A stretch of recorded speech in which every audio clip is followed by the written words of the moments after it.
Monsieur de Menorier, revenant des Antilles, ramène sur son bateau une si drôle fille.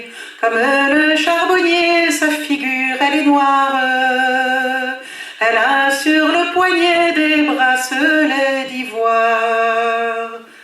Ses cheveux sont serrés comme brebis à tondre. On lui dit des paroles qu'elle n'y sait répondre, car son esprit il est de folie prisonnier.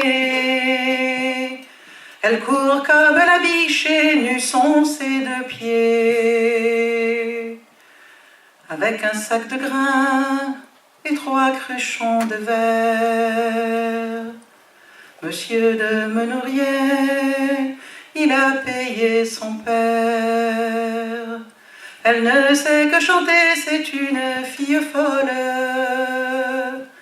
mais sa voix est plus haute que celle de Rossignol. L'enfant ne chante plus, de son île elle se meurt.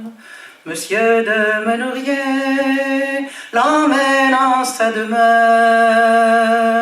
Il lui met des habits, une riche parure, et les perles aux souliers, et dessus la ceinture. Mais ni les beaux habits, ni les oiseaux des bois ne redonnent à la fille de Rossignol la voix. Monsieur de Menorier fait sceller son cheval. Il va chercher celui qui sait guérir le mal, laissant la fille folle auprès de la nourrice, celle-là même qui, depuis plus de 15 ans, nuit et jour salement de l'hiver au printemps, dans le haut de la tour va-t-il soigner son fils. Par les fièvres il est là, ce si gentil jeune homme, plus pâle que ses draps. Sa mère est morte en couche. Son père en a pour lui des pensées si farouches que jamais par son nom il ne veut qu'on le nomme. Il en mourra bientôt, le grand médecin de Rennes l'a dit à cette femme qui en a grande peine. L'enfant noir a suivi promptement la nourrice. Elle voit ce beau jeune homme plus blanchi que le lys. Elle voit ce beau jeune homme et dans sa tête folle, l'amour la fait chanter plus haut que Rossignol. Le garçon s'est levé car ce chant le transporte. La nourrice qui les voit en reste comme morte. Elle a vu le bonheur qui unit ses enfants. Mais grand malheur sera si le père l'apprend. 3 jours et puis 3 nuits, ils ont passé 3 nuits et 3 nuits en tendresse, à rire et à chanter leur si belle jeunesse.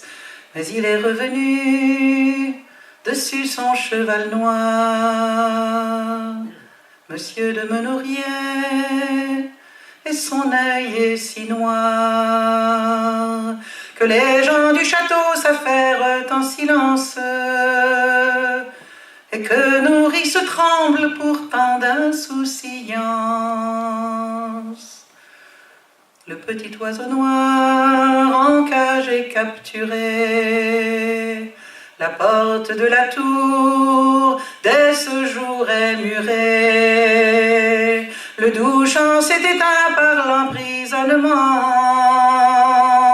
et le lit s'est fané d'un pauvre cœur dolent.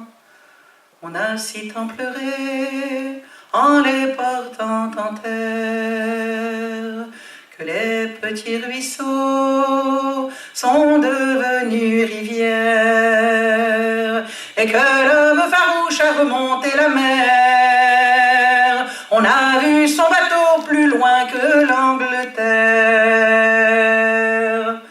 Et depuis chaque jour, au pied de la chapelle, un lys blanc y fleurit, on le met sur l'autel. Viens y boire dedans sa si blanche corolle, un oiseau bel et noir qui chante plus haut que rossignol.